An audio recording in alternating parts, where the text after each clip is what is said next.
sobre la participación de la presidenta Claudia en el marco del G20. Es muy positivo que México esté nuevamente participando en los organismos internacionales, que hayamos salido de esta visión aldeana López Obradorista, de estar encerrados en el país como si no fuéramos parte del concierto mundial. Eso es muy positivo. Lo que sí nos preocupa es la contradicción. Es decir, que lo que se diga fuera de México sea exactamente lo contrario de lo que hacemos aquí en casa. Si ustedes revisan el mensaje central de México en esta reunión del G20, fue muy concreto, hay que aumentar el gasto para proteger el medio ambiente y hay que disminuir el gasto militar. Sí o no, ese fue el mensaje fuera de México. Pero resulta que aquí, en el país, se está discutiendo el presupuesto de egresos que envió la Presidenta de la República y es exactamente lo contrario. Es decir, tenemos un aumento en el gasto militar y tenemos una disminución en los recursos que están destinados a la protección del medio ambiente. Yo estoy de acuerdo en el mensaje que se dio en el G20. Por supuesto que hay que gastar menos en balas y hay que gastar más en proteger el medio ambiente. Está bien disminuir el gasto militar y aumentar el gasto para proteger al medio ambiente. Lo que es francamente incongruente es que salgamos al mundo a dar ese mensaje cuando aquí en casa el presupuesto para la Sedena, si ustedes quitan la infraestructura, lo que tenía que ver con construcciones, pues es el más alto prácticamente en la historia. Y en cambio le disminuyen los recursos a la Secretaría responsable del cuidado del medio ambiente. Entonces, sí positivo que México regrese a la escena internacional, pero muy preocupante que seamos farol de la calle y obscuridad de la casa, que salgamos al exterior a decir una cosa cuando aquí en casa estamos haciendo exactamente lo contrario. Senador, en ese sentido, ¿qué mensaje se le da, digamos, a los organismos internacionales? Sobre todo con esta situación que se vive en México, con el tema de la reforma judicial, con el tema de la violencia que impera en el país. En razón si corre peligro el TEMEC, la participación de México, porque Canadá por ahí dijo que estaba preocupado por el Estado de Derecho. Sí tenemos un problema en materia económica. Ahora mismo, ustedes saben, se está discutiendo el paquete económico. Quizá lo más grave del paquete económico es que están sobreestimando el crecimiento de la economía mexicana. La economía no va a crecer, lo que el gobierno está diciendo, por culpa del gobierno. Es decir, por la reforma judicial y por una serie de decisiones equivocadas que se han tomado, se ha perdido confianza en el crecimiento económico, se ha frenado la inversión y eso va a disminuir el crecimiento económico. Y mucha gente dirá, bueno, pero eso a mí ¿en qué me afecta en materia presupuestal? Bueno, lo que sucede es que si la economía crece menos, pues también el gobierno recauda menos IVA, menos impuestos sobre la renta, y si el gobierno tiene menos dinero, pero quiere seguir gastando a manos llenas, pues lo que sucede es que la deuda aumenta. Y tenemos ahora unos niveles verdaderamente alarmantes de deuda pública. Les doy un dato, solo de intereses vamos a gastar casi 1.4 billones de pesos, solo de intereses, cuando en inversión física vamos a llegar apenas a los 800,000 millones. Esto es como si ustedes en su tarjeta de crédito gastaran muchísimo más en pagar los intereses que en lo que gastan para comprar bienes, para comprar servicios, para adquirir cosas. O sea, el nivel de deuda sí se está volviendo insostenible.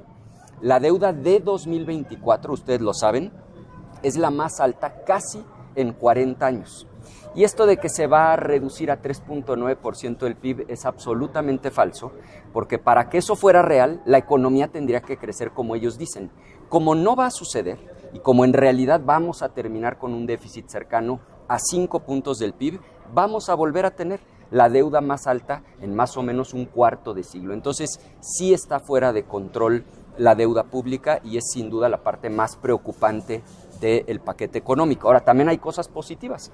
Lo positivo es que va a haber gasto para los programas sociales, eso está bien. Si los programas sociales ya están en la Constitución, bueno, pues hay que garantizar que haya recursos suficientes justamente para que puedan ser realidad esos programas sociales que ya están establecidos en la Constitución. Senador, el Senado como Cámara Revisora le compete darle un vistazo a esta ley de ingresos y al paquete fiscal en cuanto a los ingresos.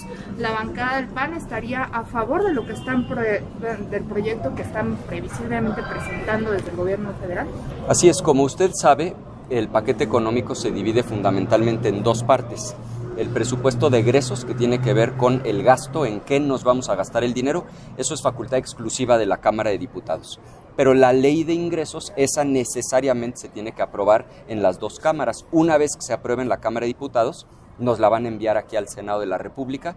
Nosotros hemos hecho ya un análisis muy detallado de la ley de ingresos.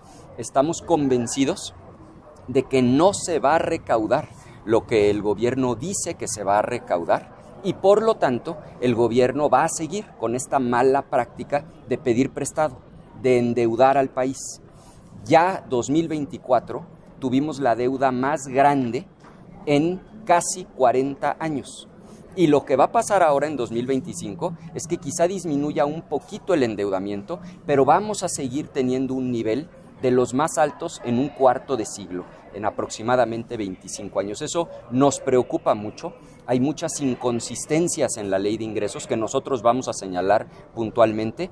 Quizá la más preocupante es la que tiene que ver con estos niveles alarmantes de endeudamiento. Hablaba de los programas sociales, de que se deben garantizar, pero ¿no es irresponsable mantener tanto presupuesto para programas sociales cuando al mismo tiempo se recortó al sector salud casi un 30%, recortes en la UNAM, en la UAM, en el IPN? O sea, este es un punto muy importante. Miren, de 26 secretarías y organismos, a 22 les están recortando. Es decir, le están recortando a seguridad, eso también lo vamos a señalar. Le están recortando a salud con los problemas enormes que tenemos hoy en México. ¿A poco nos van a decir que la seguridad ya está de maravilla y que se requieren menos recursos? ¿O nos van a decir que en materia de salud está resuelto el problema? Entonces, claro que es preocupante que estén recortando en rubros tan sensibles. La educación, ofrecieron dignificar el sueldo de los maestros, pero también le están recortando al gasto educativo. Eso es lo negativo, eso es lo preocupante. ¿Qué es lo positivo? Yo destacaría dos cosas. Los recursos a los programas sociales, en un presupuesto de 9 billones de pesos, sí es factible destinar aproximadamente 800,000 a los programas sociales, que lleguen a la gente que más lo necesita, eso lo vemos positivo. Y otra cosa que yo en lo particular veo muy positiva es el proyecto del Tren México-Querétaro. No hay duda de que será algo rentable, que traerá progreso no solamente a la Ciudad de México, sino particularmente al estado de Querétaro. Entonces vamos a ser muy objetivos. Vamos a plantear las luces, pero también vamos a plantear las sombras. Del lado positivo, los programas sociales, el Tren México-Querétaro. Del lado negativo, pues que le recortan prácticamente a todo, a seguridad, a salud, a educación. Y lo más preocupante de todo, sin duda, el tema del endeudamiento. Es ya alarmante que estemos gastando solo en intereses casi 1.4 billones de pesos, cuando en infraestructura física ya nada más estamos gastando 800,000, lo que les decía, es como tener una tarjeta de crédito y estar gastando muchísimo más en los puros intereses que en lo que uno compra con la propia tarjeta. A ese nivel hemos ya llegado en México. Senador, ¿podemos decir que con este presupuesto lo que se va a ver más afectado para el próximo año son el recorte a trabajadores en su plantilla que ya se anunció y el castigo a las instituciones? Miren, está muy sencillo. Se va a ver afectado prácticamente todo. Es decir, de 26 secretarías y organismos, a 22 les recortan. Lo que escojan, agua le reducen, como si no hubiera problemas de agua en el país. Seguridad le reducen, salud le reducen, educación le reducen. Son solo 3 rubros en los que se aumenta el gasto, a todo lo demás le reducen. Y lo más alarmante es, como les digo, el tema de la deuda pública que está llegando a niveles ya insostenibles. Senador, yo quisiera preguntarle su opinión sobre la resolución de la Sala Superior del Tribunal acerca de este vistazo, esta luz verde que le da al INE y la razón que le da al recurso que se interpuso desde el Senado para continuar con el proceso electoral judicial. Miren, lo que hay que entender es que vamos caminando a toda velocidad hacia la consolidación de un régimen de corte autoritario. ¿Qué es un régimen autoritario? Y hay muchísimos en el mundo. Es un régimen donde se concentra el poder, donde ya no hay división de poderes, donde no hay equilibrios. Eso es lo que está pasando en México, porque un solo partido controla el poder ejecutivo, controla el poder legislativo. Con esta reforma va a tomar el control total del poder judicial y están de paso desmantelando todos los organismos autónomos. Esto responde a una lógica elemental. Lo que quiere Morena es el poder concentrado en unas solas manos. Nosotros estamos convencidos de que eso es muy nocivo, que una democracia es incompatible con un régimen autoritario y hacia allá nos quieren llevar. Es cierto, ya el INE dio luz verde, ahora la Sala Superior del Tribunal. Lo que va a suceder, no tengan ninguna duda, es que Morena va a tomar el control total y absoluto del Poder Judicial. Esto de que los ciudadanos van a elegir libremente es falso. Lo que en la realidad va a suceder es que Morena escoge los candidatos y los ciudadanos que decidan salir a votar pues van a validar lo que Morena ya escogió por ellos y de antemano. ¿A dónde vamos? A eso, a un régimen de corte autoritario como los hay muchos en el mundo, en donde se concentra el poder. ¿En qué acaba normalmente un régimen autoritario? Normalmente acaba en crisis, porque se empieza a abusar del poder. Hay poquitos casos donde les funciona. En la inmensa mayoría de los casos, el sistema termina colapsando, porque los que concentran el poder abusan del poder, y por eso nosotros nos oponemos a esta sobreconcentración del poder. Oiga, senador, en ese sentido, un régimen así de concentración de poder es compatible con sus socios comerciales, Estados Unidos y Canadá. Esa va a ser la consecuencia económica. Ahora que venga la renegociación del Tratado de Libre Comercio, nos vamos a encontrar con enormes resistencias de nuestros socios comerciales, justamente por la reforma judicial y por la desaparición de ciertos organismos autónomos, particularmente la COFECE, el IFT. Entonces, además de las consecuencias nocivas para la democracia, esto va a traer problemas en materia económica, no hay duda alguna de eso. Por último, ya llegó la minuta sobre este tema de prisión preventiva oficiosa. Se logró, bueno, no sé si se logró, pero se quitó el tema de la defraudación fiscal. ¿Eso lo ve positivo? ¿Cómo será la postura de Acción Nacional? Sí, no nos ha llegado, entendemos que está por turnarse.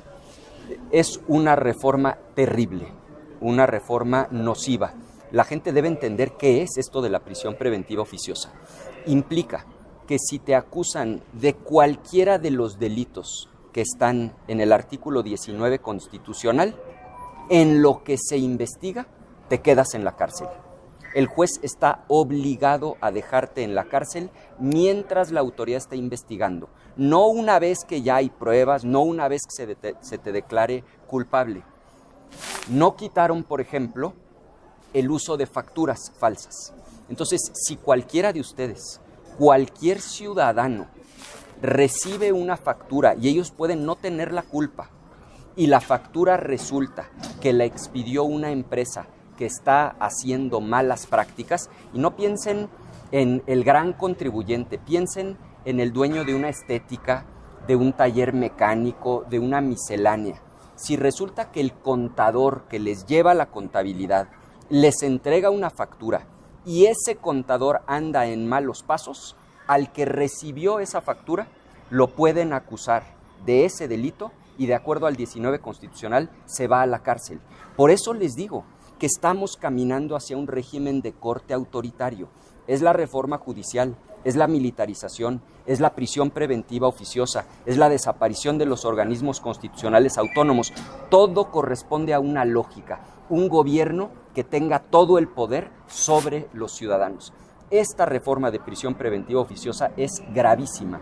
No veo cómo periodistas, defensores de derechos humanos, opositores van a poder dar la batalla frente a un régimen que con que te vinculen a proceso, con que te acusen, aun cuando no hayas sido todavía encontrado culpable, te vas a quedar en la cárcel. Es una reforma gravísima. Gracias. Gracias.